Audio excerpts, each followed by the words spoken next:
Hello everybody, it's that college football guy here with another video. Yeah, I'm outside of Nashville, Tennessee. If you follow me on X, you'll be seeing, I've been back in the land of the living. What have I missed? Running back and forth outside of Nashville, but we never really went to Nashville. It was a guy, we have a local guy, works for the company, who drives Pulaski, Tennessee to outside of Dothan, Alabama. Now, where you run the roads to get there, you can take 65, you can take other ways, but most of the way, you don't have cell service. I mean, it's so bad. We have the Omnitracks here, the Qualcomm, to talk to the office. And they had to, so my wife was calling, wondering where I was because she couldn't get a hold of me because I had no cell service. I had to text them to tell her I'm okay, I'm here, where I'm at. And actually, a couple times asked me to call. And I said, I can't call. I have no signal. If I could call, I would have called her. I mean, come on. So I'm doing there, and they end up calling her for me because my dispatcher told them to, before he went on vacation, to let her know that I'm okay, I'm fine. She worries about me. But, yeah, so what did I miss? Oh, just a bunch. Kyle McCord going to Syracuse.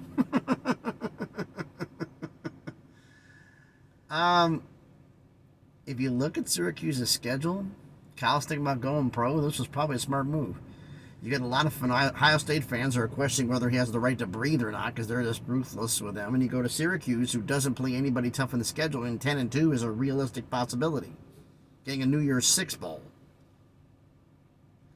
And having that up there. Showcase and pad his numbers before he goes in the NFL. Kind of a smart move. A lot of quarterbacks, DeQuan Finn, who Scotty B, the Baylor King, and a few others reported, went to Baylor. As a guy pulls out right next to me. You do know I got a mirror right there, right, dude? He's like really close. He keeps pulling closer to my truck.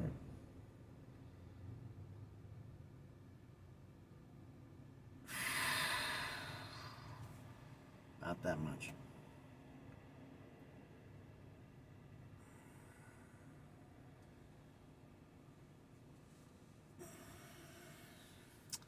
Yeah, they don't care here in the drop yard. The other bunch of companies here, they don't care. So, what else happened? Oh, let's see. Washington State and Oregon State have put all their Olympic sports, minus baseball, into the West Coast Conference for the next 2 years. Which I think is a good idea. I mean, it gives them a home. And the fact is that Oregon State and Washington State men's basketball suck. Let's be honest here. UNLV has had their down years, as a lot of schools. Tennessee's had their bad years. Baylor's had good years. Are we kidding?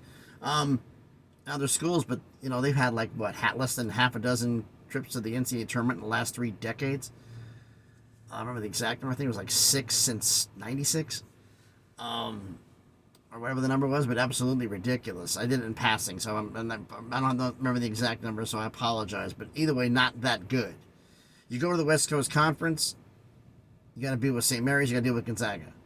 You got a shot at finishing at least a shot at maybe an NIT berth or doing something. I don't know what. Or the NCAA tournament, maybe. Padding stats, because they go to the Mountain West Conference. They're going to be in the bottom of the conference, but part of me is seriously thinking the reason they can't do the Mountain West for basketball because to join the conference for a couple of years because that prevents them from the Pac-12 deal and that all starts that. So I understand why they did that. But part of me also thinks the reason they did it was it allows them to possibly see if the ACC or the Big 12 is interested. They'd have the flexibility to leave. Do I think the Big 12 is going to take them? No.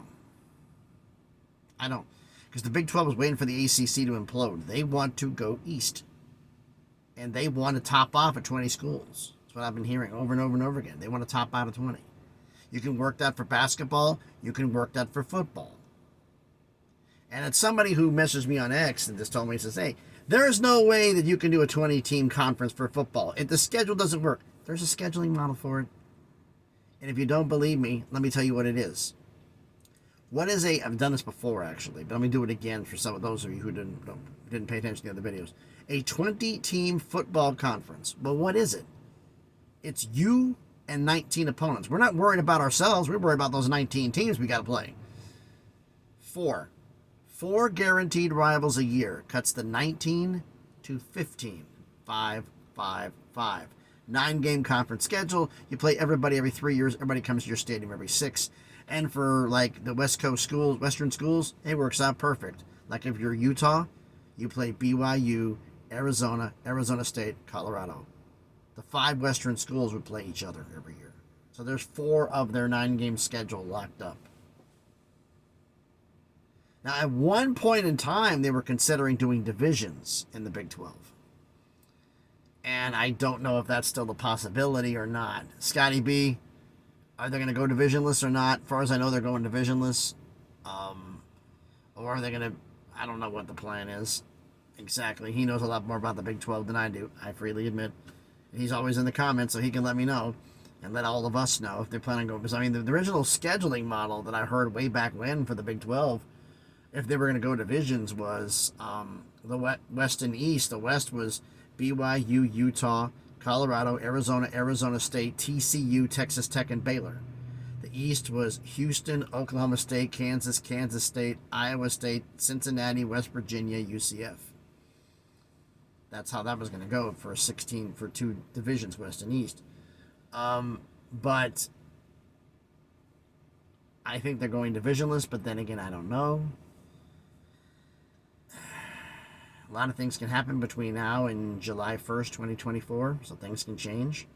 What else has happened? Like, there's a lot more movement in the transfer portal. Recruiting classes came out. Georgia flipped to Florida State High. Beat Alabama, be the #1 recruiting class, which is fine. Colorado is like 90th in recruiting. You know, they got the #1 player and one of the top players in the country.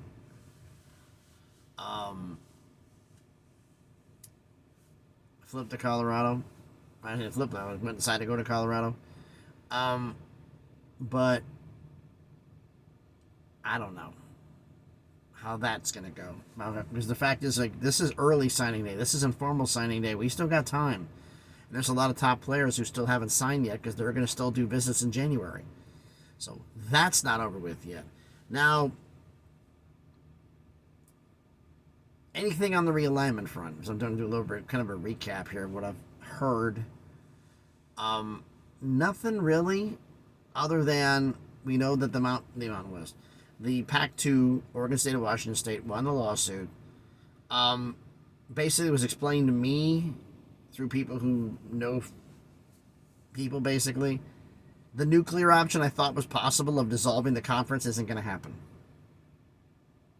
Apparently, there are some people in the Colorado state legislature who would look down upon that. They think that's a sign of weakness, I believe was the lines used. But basically, they just, you're moving on. Who cares? Let it go. Now, with them losing the lawsuit and everything else, and the Pac-12 holding, and Oregon State and Washington State holding back the money, this was a leverage tool. You win the lawsuit, and you're holding back the money. Now let's reach a settlement. We said the tip of the dream was we're not going to give you the money until we come to a settlement, which is, what is the legal liability for the 2 pending lawsuits? One regarding the fact of having to pay past NIL, suing all the Power 5 schools, other lawsuits out there. What is the liability for the conference itself and for each member institutions? How much is that based upon estimations? And actually, that is something that the to departing schools also want to know. So there's actually supposedly a meeting set up for that. In addition to one that just popped a little bit ago, Florida State, for the 947th time, is scheduling a special session, a special meeting, to discuss their future in college football. Like, they haven't done this how many times now? Unless you have $500 million, you're not going anywhere.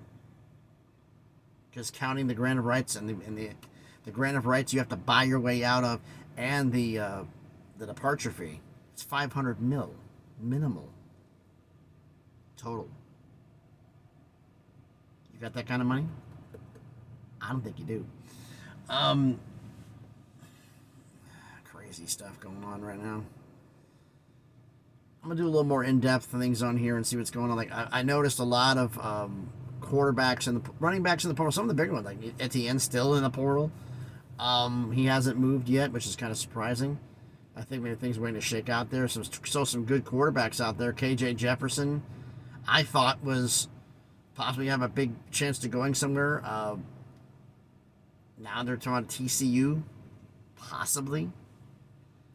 UCF, possibly. There's other quarterbacks who are also on the move. I made the joke in a comment that I made on there responding back was, I'm beginning to think that every team is going to have a new quarterback, whether starting or otherwise. They're going to have a new quarterback through the portal this season. Every one. And the way it's going would not surprise me in the least. Man. Craziness.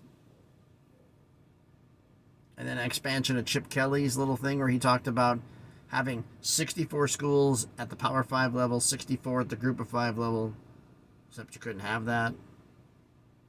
Most likely it'd be 70 at the Power 5 level, 70 at the Group of 5 level.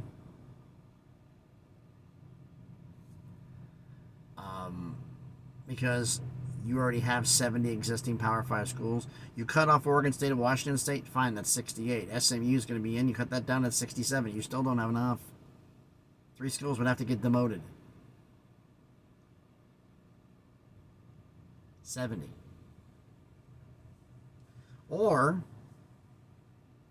if you're interested in making it more interesting, like I said, 70 or 82, which is another, or excuse me, 80, which is another 16 past 64. And just see what happens there. But that's me.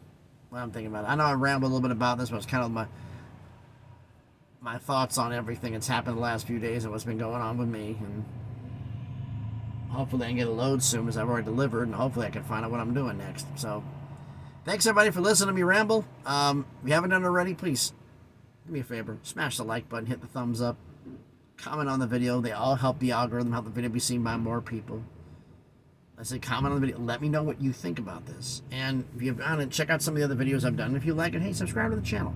I'm trying to reach 500 subscribers. Slowly and surely in a crawl to get to bigger and better things. But 500 first. Let's get there. So thanks everybody for watching. Hope everybody's having a great Thursday. We got another bowl game today. Should be an interesting one. I forgot even who's playing today. Oh yeah, South Florida and Syracuse. I got to give my prediction on that one. Players in the portal everywhere. I think Syracuse, I don't know, I forgot who. Last I saw the point spread, I think it was Syracuse by 3.5. I could be wrong on the point spread because the last time I looked was a few days ago. But I'm going to pick Syracuse to beat South Florida in the bowl game. But then again, with so many opt-outs and players in the portal, can you predict any bowl game right now? The only ones I think that are pretty certain what's going to happen to them will be the ones that are Christmas Eve, New Year's Eve, New Year's Day, and then for the playoff. I think that's pretty much the only ones we're going to have, because most of those athletes, those players are still sticking around. Crazy things. So thanks everybody for watching. Hope everybody's having a great Thursday. Be safe out there. Cops checking for speeders in the medians again. U.S. highways and interstates in Georgia, because I went there a little bit, Alabama, and Tennessee. So thanks everybody for watching. And please, be good to each other.